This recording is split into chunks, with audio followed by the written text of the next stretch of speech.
জয় গুরু। পরম প্রেমময় শ্রী শ্রী ঠাকুরের শ্রীচরণে আমার শতকোটি কোটি প্রণাম।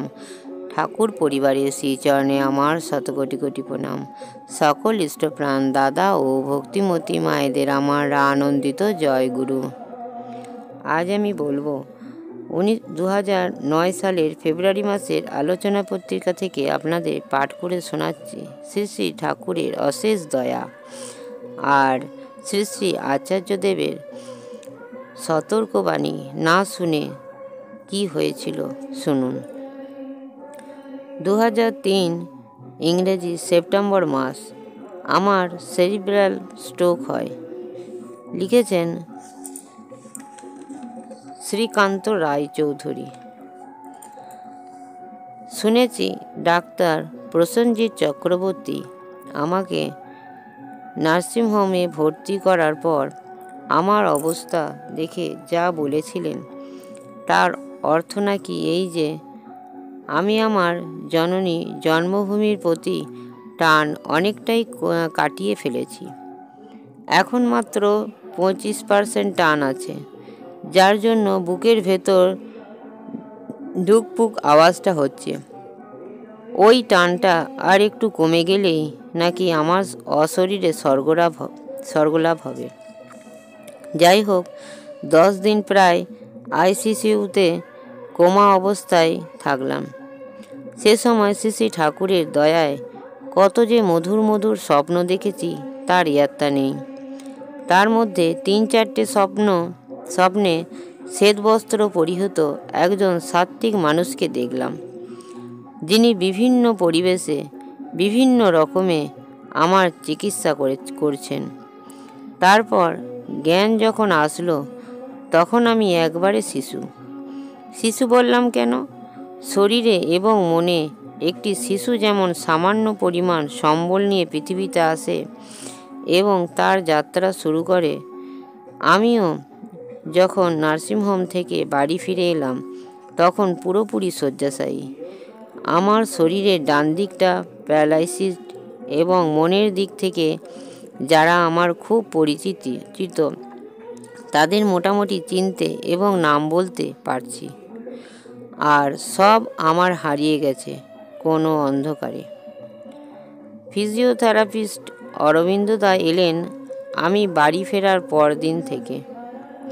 শুরু হলো লড়াই। 1 মাসে বিছানা ছেড়ে ঘরের বাইরে, 2 মাসে ত্রিতল থেকে দ্বিতলে, 3 মাসে বাড়ির বাইরে রাস্তার, আর 4 মাসে শ্রী শ্রী ঠাকুরের আশীর্বাদে দেওঘরে আচার্যদেবকে প্রণাম নিবেদন করতে গেলাম। ফিজিওথেরাপিস্টকে 6 মাসের মাথায় তার অকৃত্রিম প্রচেষ্টার জন্য আন্তরিক সাধুবাদ জানিয়ে বিদায় জানালাম। তারপর থেকে আমি শ্রী শ্রী ঠাকুরকে স্মরণ করে আমার শরীরটাকে দিয়ে সেই সমস্ত ভারী কাজ জোর করে করিয়েছি, যা অন্যের মতে আমার পক্ষে ঠিক নয়। আমার বন্ধুরা নিরাশ হয়ে গিয়েছিল। ওরা ভেবেছিল প্রতিপুকুর ট্রেকার্স ফোরাম এর মেরুদণ্ড ভেঙে গিয়েছে, আর বোধহয় সে ট্রেকিং প্রোগ্রাম করতে পারবে না। আমি শুধু ওদের আশ্বাস দিয়ে গেছি, না, শেষ হয়নি, আবার হবে, কটা দিন অপেক্ষা করো একটু। এভাবেই প্রায় 4 বছর অতিক্রান্ত। আমার শরীরে বা মনে কিছু অসমর্থতা এখনও আছে। মনে মনে ভাবলাম, এখন তো আমি বেশ বেরোতে পারি, তবে পাহাড়ে যাওয়াটা আমার পক্ষে একটু কষ্টকরই হবে। মনে মনে ঠিক করলাম, যাব যখন পাহাড়েই যাব। পাহাড়ে ট্রেকিং করার সময় আমার প্রতিটি পদক্ষেপে মুখোমুখি হতে হবে এক দুরন্ত প্রতিরোধ শক্তির, যার ফল একটাই, হয় আমার জয়, নয় প্রতিরোধ শক্তির। শ্রী শ্রী ঠাকুরের উদ্দেশ্যে বললাম যে, হে ঠাকুর, একবার স্ট্রোক এর মাস কয়েক আগে তুমি দয়া করে তোমার জ্যেষ্ঠ প্রপৌত্রের পূজনীয় বাবাইদা শ্রীমুখে আমাকে সতর্কবাণী শুনিয়েছিলে, কিন্তু আমি মাথা মোটা, আর তোমার প্রতি সত্যিকার ভক্তি বা বিশ্বাস কোনোটাই না থাকার তার কথার অর্থ বুঝিনি। মধ্য দুপুরবেলা রোদ ঠাঁ করছে। পূজনীয় বাবাইদা তখনও তার নির্দিষ্ট ছাউনির নিচে বসে আছেন। ভক্তরা তাকে ঘিরে রয়েছেন, কেউ প্রণাম করছেন, কেউ আশীর্বাদ নিচ্ছেন। ওই রোদ্দুরে আমিও ওখানে হাজির। প্রণাম করে উঠে দাঁড়াতেই দাদার সস্নেহ কণ্ঠস্বর, এই রোদ্দুরে আসছেন দাদা, ছাতা আনেন নাই? বললাম, আগে ভুল হয়ে গেছে, কলকাতা থেকে ছাতা নিয়ে এসেছি, কিন্তু এখানে যখন বেরোই তখন সঙ্গে নিতে ভুলে গেছি। সঙ্গে সঙ্গে মিষ্টি শাসন ভরা কণ্ঠস্বরে দাদা তীব্রভাবে বললেন, না, এটা ভুল নয়, এটা গাফিলতি। তাকিয়ে দেখলাম এখানে যত মানুষ আছেন তাদের মধ্যে অনেকের সঙ্গে ছাতা নেই, তবে শুধু আমাকেই কেন? হায়, তখন যদি বুঝতাম যে ছাতাটা উপলক্ষ মাত্র। আসলে আমার চারিত্রিক দোষ, গাফিলতি, অন্তত নিজের ব্যাপারে তো বটেই। ঠিক এই ঘটনার কয়েকদিন আগে বা পরে আমি কলকাতায় কোনো একটা অসুস্থতার কারণে ডাক্তারের কাছে গেছি।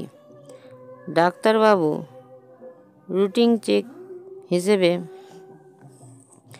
আমার প্রেশারটা দেখলেন, আর একবার দুবার নয়, তিনবার। তারপর আমাকে বললেন, দেখুন, আপনার প্রেশারটা একটু বেশিই দেখছি। রিডিংটা এখন আপনাকে আমি বলছি না, একটা কাগজে লিখে আমার টেবিলের ড্রয়ারেই রাখছি। আর যা প্রেসক্রিপশন করে দিচ্ছি তার মধ্যে একটা ট্যাবলেট প্রেশারের জন্যে, ওটা খেয়ে যাবেন এবং আমি না বলা পর্যন্ত বন্ধ করবেন না। আর আগামী কয়েকটা দিন একটু বাইরে না বেরিয়ে বাড়িতেই বিশ্রাম করুন। আমি আবার পড়লাম সেই গাফিলতির খপ্পরে। ডাক্তারবাবু যতটা গুরুত্ব দিলেন আমার হাই প্রেশারের জন্য, আমি ঠিক ততখানি অবজ্ঞা দেখলাম এই মৃত্যুসম ব্যাধিটাকে।